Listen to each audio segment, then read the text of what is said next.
Hoarding behavior, anxiety disorder, it's the excessive collection and retention, of course, of any materials to the point that impedes the day-to-day functioning and creates a potential hazard for individuals and others. Why do we see so much of it with the elderly, and we don't necessarily see so much of it in younger adults or middle-aged adults?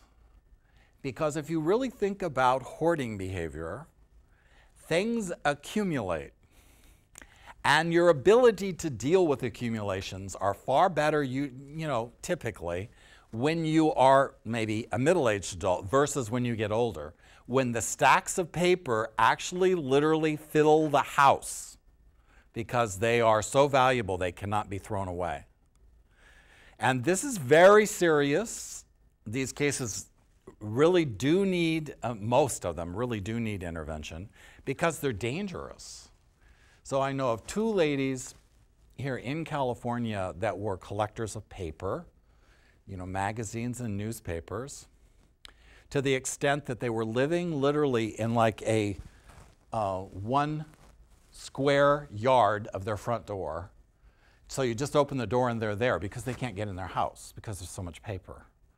So the furnace stops working, the hot water stops working, the plumbing stops working. So you can take it from there in terms of this condition and how serious it occurs.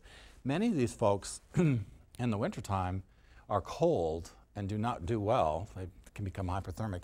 And they'll go out and buy little space heaters, which is a lethal combination with a house full of paper. And I do know of 2 cases where people did actually die in a fire as a result of this. That's very, very serious. In addition to accumulating things, people also accumulate animals. So many of these cases are revolving around people that hoard animals because they see themselves as wanting to provide, if you will, care for these poor, helpless things.